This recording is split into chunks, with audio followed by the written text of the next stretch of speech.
Welcome back to the deep dive. Today we are strapping in for a high-speed journey into one of the most dynamic property markets in the Western Hemisphere. Yeah, and one that's often, overlooked. Absolutely. We are heading to the Caribbean, specifically to Jamaica, but we're not just talking about resort development or, vacation homes, though that's part of the story. Not at all. We're diving headfirst into a tectonic shift that's happening right now.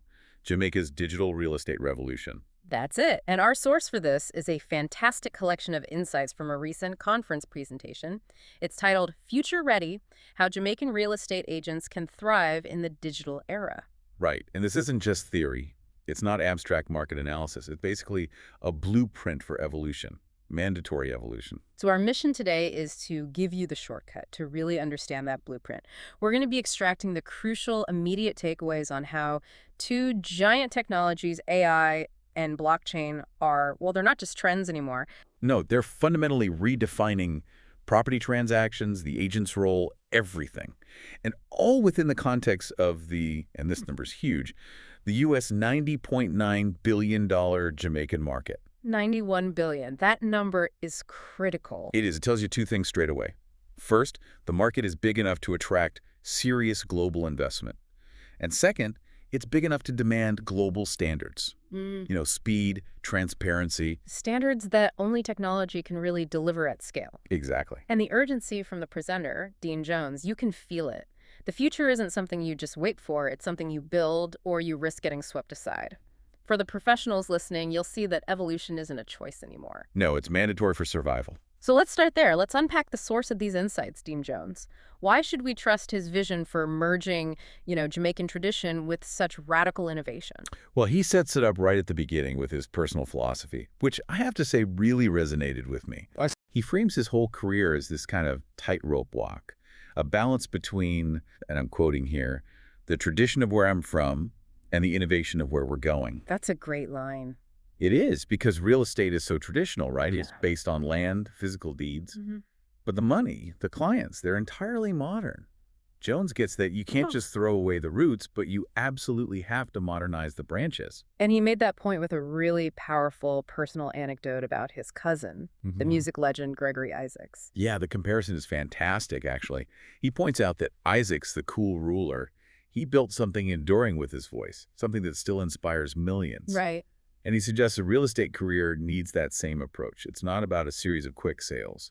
It's about building an enduring, future-ready career that provides value, like a timeless piece of music. It's longevity over the short-term game. And his professional background, it really backs up this ability to manage big, complex projects. Oh, absolutely. He's not just an enthusiast talking about tech. We're seeing some serious, high-stakes UK experience listed here. Like the Portman Estate. The Portman Estate in London, which manages 110 acres of prime central London. I mean, can you imagine the complexity of that? Yeah. Heritage, development, leasing on that scale. And then he was also involved in the multi-million-pound program for the Houses of UK Parliament. Wow. So that level of project management, plus his academic ties to places like Cranfield University, it establishes him as someone who gets large-scale physical property, not just, digital marketing fluff. Okay. So let's ground ourselves in the numbers. Yeah. The scale of what we're actually talking about here. What does the Jamaican market look like as of 2025, according to this analysis? The scale is the first thing that just jumps out at you. The total market is valued at approximately U.S. $90.9 billion. 91 billion. To put that in perspective, that's bigger than the entire economy of many countries. It is, and the value is concentrated in one specific area. Residential. Overwhelmingly residential. The source specifies that residential properties account for a massive $74.21 billion of that total. So when we talk about digital transformation, we're really talking about how everyday people, Jamaicans and the diaspora, buy and sell their homes. Exactly. If you can solve the inefficiencies in the residential market, you unlock enormous economic potential. So what's pushing this acceleration right now? What are the key forces? The analysis highlights three critical drivers. First, there's a constant, robust flow of diaspora investment. Jamaicans living abroad, U.S., Canada, UK, they are constantly sending money home. Right, for retirement, for family, for investment. Yeah, and this is sophisticated money. It demands seamless, fast international transactions. which, as you can imagine, puts immediate pressure on the slower, more traditional Jamaican banking and legal Of systems. course. And the second driver. Tourism growth. Hmm. This creates demand for short-term rentals, boutique hotels, villas, all of which often involve foreign currency and, again, high expectations for efficiency. And the third. Infrastructure development. New highways, utility upgrades. These projects open up previously undervalued areas, which naturally increases property values and the number of transactions. It just makes the whole market more lucrative for tech to come in and streamline. Which brings us to the central challenge, what Jones called the agent's dilemma. It's such a powerful image of the crossroads agents are at right now. It really is. It's the ultimatum of modernization. The source poses this stark binary choice for top agents. So on one side, On one side, are you going to be stuck handing out flyers, waiting for walk-ins, and using a notebook to track leads? You know, the old analog method. and on the other. Or are you going to be using AI to write listings, running virtual tours from your phone, and closing international clients before lunch? The difference between those two realities isn't just a small efficiency boost. That's a productivity gap of what, 500%? Easily. And the conclusion he draws is so powerful. He says, the greatest threat to your career isn't another agent, but staying the same while the industry evolves and changes around you. So the real competition isn't the person next to you, it's your own resistance to change. Exactly. If you stick to the old ways, you just can't compete with the speed and scale of an agent who's leveraging all these new tools. That's the core call to action right there. Evolve or get left behind. And to understand that evolution, we need the roadmap, which thankfully the presentation provides in a really clear decade-long forecast. Yeah, this timeline is structured as a very clear chronological forecast. It gives agents and investors a concrete roadmap to follow. This isn't just, what might happen. It's based on current economic and social pressures. Okay, let's start with the immediate future, 2026. The forecast sees a huge surge in mid-market demand. Why that specific price range? What makes it the target for immediate growth? The price range is key. Homes between 10 and 30 million Jamaican dollars. That range is sort of the sweet spot for a few key groups. Okay, like who? You've got the growing local middle class, who are becoming more financially secure. And then, crucially, you have the diaspora. They're often looking for affordable, secure starter investments or, homes for family members back on the island. So it's all about accessibility and investment security. And where are they buying? Geographically, the initial growth is concentrated in the big urban centers like Kingston and Montego Bay. But that growth is being directly fueled by infrastructure upgrades that are making commutes easier or opening up these secondary satellite areas. And to meet that demand, you need innovation in construction itself. The source specifically mentioned container homes and prefab homes. Yes, and that's an interesting point. It's a pivot away from the traditional block and steel construction. Why, though? Is it just cost? It's a response to economics, speed, and logistics. Traditional construction is slow, it's susceptible to weather delays, it requires a lot of expensive imported materials. Container and prefab construction, on the other hand, are generally faster to put up, more cost-effective per square foot, and they provide a standardized, scalable solution. If the market needs 10,000 homes in that J$10, J$30 range, conventional methods just can't keep up. They're a practical necessity for volume. Exactly.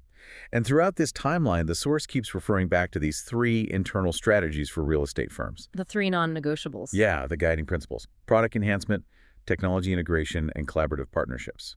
So for instance, shifting to container homes. That's product enhancement. It's adapting your offering to meet the market's needs. Okay, so let's move to 2027. The forecast shifts a bit towards sustainability and meeting global standards. How quickly does the market really adopt eco-friendly design? By 2027, smart and sustainable development starts to move from being a niche, a luxury thing, to being a mainstream standard.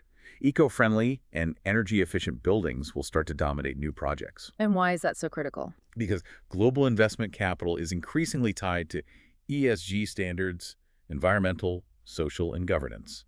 If Jamaica wants that sophisticated investment, it has to meet those green benchmarks. I have to challenge that a little. Integrated solar, water-saving systems, they're often expensive upfront. How can the market sustain that shift, especially when you're still targeting that mid-market price range? That's a sharp point, and the answer really lies in economies of scale and the policy incentives that the source material anticipates. The initial cost barrier is real, But integrated systems, especially passive green design, they lead to much cheaper operational costs down the line. Lower electricity bills, less dependence on the municipal water supply. Precisely. For a home buyer, that translates to long-term savings. And on top of that, governments often introduce tax breaks or, expedited permits for green developments. That makes it commercially viable for the big developers who embrace those collaborative partnerships we mentioned. So it becomes a necessary evolution to attract savvy global buyers who value lower operating costs and also environmental responsibility. Exactly. And the examples given, solar power, water-saving systems, green design, it all suggests a shift toward properties that are globally conscious and financially resilient against future utility rate hikes. Okay, jumping ahead to 2030, the focus widens again, this time to a fundamental national priority, affordable housing. Right. This acknowledges the ongoing socioeconomic pressures in the country. Addressing the housing shortage for low to middle income earners becomes a central mission for the development sector. And this isn't just good policy, it's essential for social stability. And operationally, how does the market build at that kind of scale, especially in new regions? This is where the operational shift is critical. An increased reliance on public-private partnerships, or PPPs. So the government can't do it alone. The government can't do it alone, and you can't just leave it to the unregulated private market either. The sheer capital and speed required are just too massive. PPPs blend official oversight and land allocation with the efficiency of private developers. And that ensures homes are built quickly and affordably in targeted growth areas. The source mentions St. Catherine, Clarendon. Yes, and parts of St. Thomas. It's about combining resources to meet a huge challenge. And all these steps, the mid-market surge, the sustainability focus, the PPPs, they're all prerequisites for the final destination on this timeline. The 2030 to 2035 period. This is where the digital revolution achieves what? Total integration. The capstone, exactly. By 2035, AI, blockchain, virtual tours, they're no longer optional extras. They are the undisputed standard for buying, selling, and renting property. The key shift is the total phasing out of paper-based transactions. So the traditional conveyancing process, which is so slow and bureaucratic, just evaporates. It does. It gets replaced by digital contracts and smart title management. This means the dominance of sophisticated real estate tech platforms, PropTech, that automate everything from lead generation to the final closing, all managed by smart contracts. Which means firms have to have already integrated technology years in advance to survive. They have to. This technological leap into seamless transactions, it forces us to dig into the two major disruptors behind it all, blockchain and AI. That 2035 forecast of digital contracts, it signals a massive disruption. So let's start with the foundational tech gut blockchain. In this context, it's less about crypto and more about secure, verifiable trust. It's essentially a shared, unchangeable, distributed ledger. But the real game changer for real estate is what it enables, the smart contract. Okay, let's define that clearly. How does a smart contract fundamentally change a legal agreement?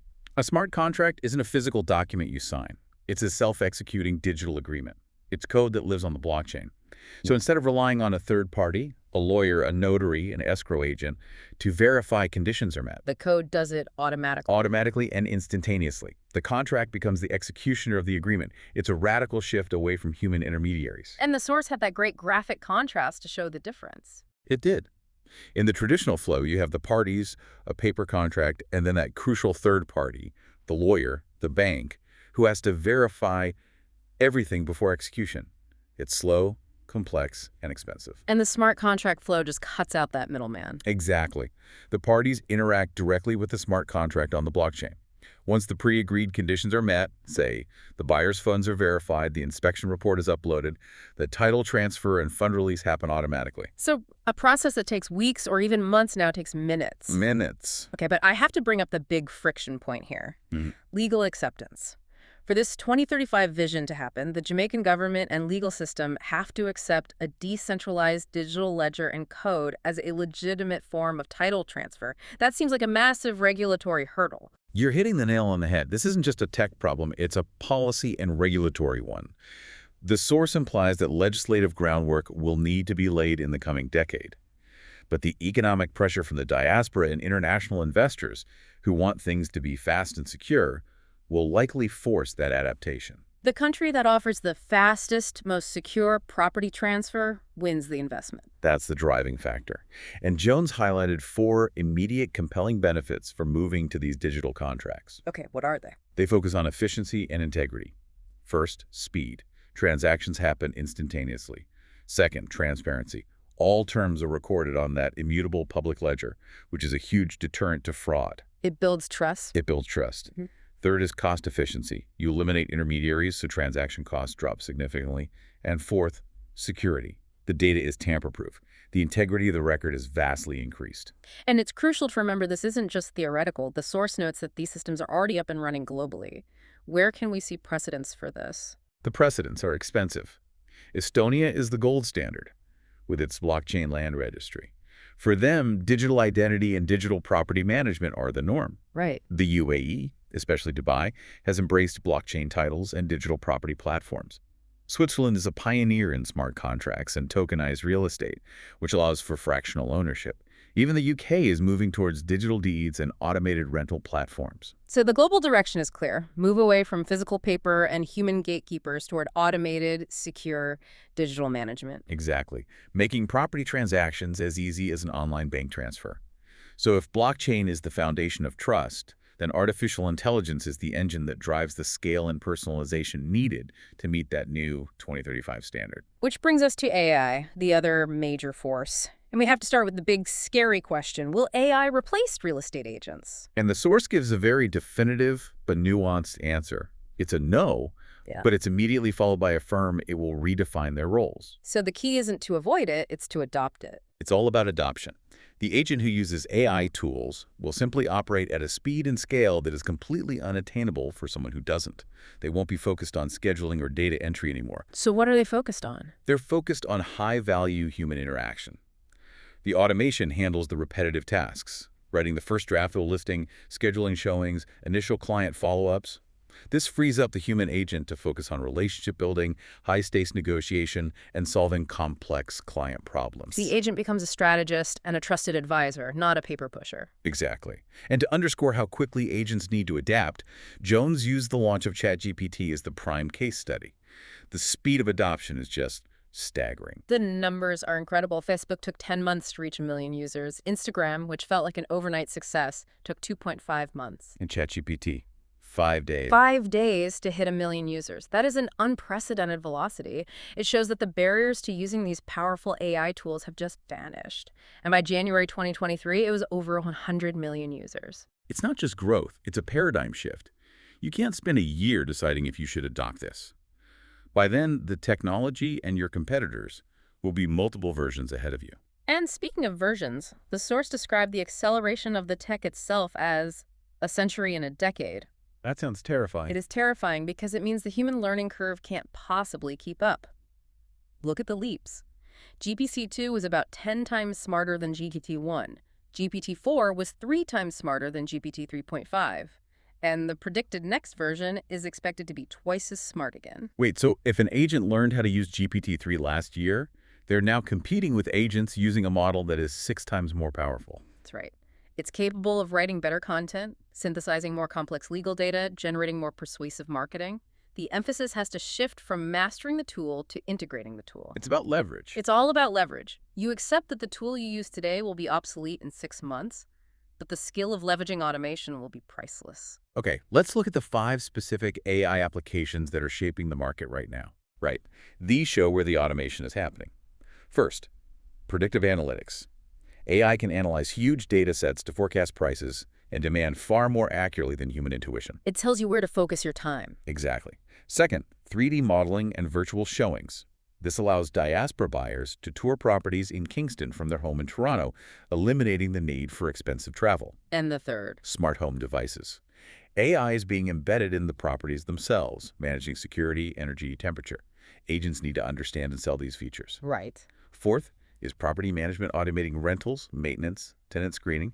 And fifth is mortgages AI-assisted assessments that can process financing decisions much faster than traditional methods. Which brings us back to that shocking claim that AI can do 90% of the work with 10% of the effort. What are the facts that support that? Well, the customer is already digital. We know 90% of property searches start online. If your online presence is weak, you're missing the market entirely. We also know AI can write listings faster and often better than humans because it can instantly incorporate SEO best practices. And what about showing properties? Virtual tours can be created with minimal effort. Plus, for the front end, chatbots already handle over 60% of initial client messages in some big international firms, providing instant answers 204/7. We mentioned iBuyers earlier. Can you just define that for us? Because that feels like the ultimate automation threat. An iBuyer stands for Instant Buyer. These are sophisticated companies that use complex AI algorithms to analyze markets and make near-instant cash offers on homes. So they can buy and flip homes with zero human agents involved. Sometimes, yes, they're a sign that AI can, in fact, handle the entire transaction cycle, which is a direct competitive risk to the traditional model. And this is changing client psychology. The source noted that 1 in 4 millennials would buy a home without seeing it in person if the virtual tools are good enough. It's a radical break from the past, driven by digital natives who trust digital representations.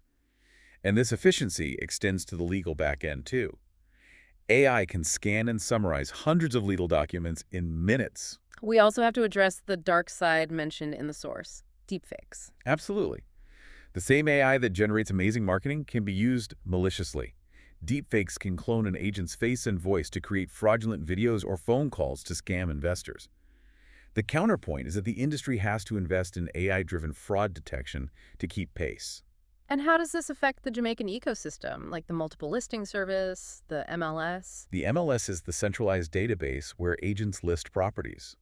AI integration could revolutionize it with predictive pricing models, enhanced fraud detection, and real-time market insights for agents. And that puts pressure on the banks. Immense pressure. They can't be the weak link in a rapid, seamless digital chain. If the buyer's ready to close via smart contract, but the bank takes 6 weeks to process financing, the whole system stalls. So by 2030, this all comes down to a single change in client expectation. Yes. The client will expect immediacy and hyper-personalization, instant responses via chat, real-time updates on their phone. If an overseas buyer sends an inquiry at midnight and the agent takes 6 hours to respond, that agent is already seen as obsolete. The standard has been permanently raised. Which brings us to the most actionable part of this. We get the why, we get the when. But what does an agent do now? How do you make that transition from analog to digital? Joan summarized it perfectly. In today's market, a strong online presence isn't optional, it's essential. Being tech-savvy means using automation to achieve consistency and scale. It's not enough to have a business card, you have to be a digital content publisher. So let's detail the specific activities and tools a modern agent needs to master. Okay, the list focuses on maximizing output with minimal effort. Agents should be blogging at least twice a week. That establishes long-term authority. They should be using simple design tools like Canva to create professional-looking flyers and social content instantly. And they absolutely have to master a CRM. A CRM is crucial. Something like Follow Up Boss or HubSpot. Let's pause on that. A spreadsheet is passive. A CRM is active and scalable. It automatically tracks every touch point, emails, calls, viewings. It lets you automate follow-ups and never drop the ball on a client. You can't handle the future volume without it. What other tools provide that instant efficiency boost? Scheduling tools like Calendly are non-negotiable. They eliminate that back-and-forth email chain. Agents also need to master virtual showings, 360 tours, drone footage, and finally, they need to leverage global freelance services like Fiverr as their local supermarket to outsource quick tasks. Don't waste time trying to do it all yourself. Exactly. And this all ties into the content creation philosophy he mentioned, roots before branches. I love that analogy. It's brilliant for digital longevity. It means you're planting deep seeds of trust, not just chasing quick sales. Leads often come from quiet readers who have followed your educational content for months, learning to trust your expertise before they ever call you. So the content has to be educational first, selling second. Absolutely. Posts like how to buy property in Jamaica as a diaspora investor or St. Mary versus Mobay, which parish is right for you? That's what establishes you as a local expert, not just a salesperson. And to make that level of content creation possible, the key is repurposing. This is where the 90% efficiency kicks in. You create one strong, long-form piece of content, like a blog post. Then you immediately use AI tools to chop it up into multiple branches for different platforms. So that one blog post instantly A becomes... series of Instagram captions, a script for a YouTube short, the copy for an email newsletter, a summary for a WhatsApp broadcast. You invest the effort once, but you get consistent content across all your channels. Okay, that's the strategy. Let's make this concrete. What are 5 immediate practical steps an agent can take starting tomorrow? The source provided a clear checklist. 1. Create or update a YouTube channel. Post an intro and a property tour immediately. Yeah, visible. 2. Write 10 specific ChatGPT prompts tailored for your daily tasks. 3. Update your professional bios everywhere. Website, LinkedIn, Instagram. Make them consistent and compelling. Right. 4. Schedule 2 blog posts per week using Blogger or WordPress. Commit to consistency. And 5. Record one 60-second video per week. A simple property highlight or a local market insight.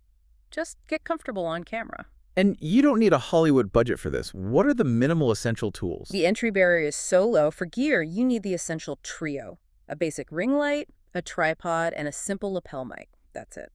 For software, Canva, Calendly, ChatGPT, a mobile video editor like CapCut, and a CRM. Entrant. Short, targeted courses. YouTube marketing, AI for agents. You can find these on Udemy or Skillshare. It's about microlearning. And finally, this all requires a fundamental mindset shift. 2 fundamental shifts. First, you have to go from agent to content creator. Your job is to show value before a client even calls you. And the second, from salesperson to digital connector. You use these platforms to build genuine long-term relationships. You want to be the agent who feels like a trusted local friend, not just someone pushing a sale. So the core message from this deep dive into Jamaica's digital real estate future is that the technology is here, and it is reshaping the entire market. We're past the point of speculation. The transition is happening now.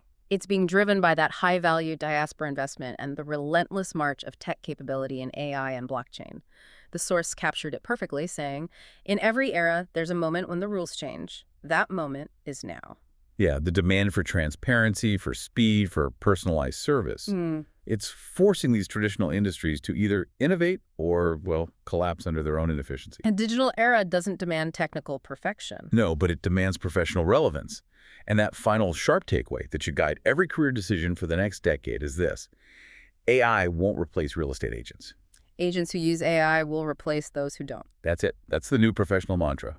It applies globally, not just to Jamaica. We've seen the timeline, the powerful drivers, the practical steps.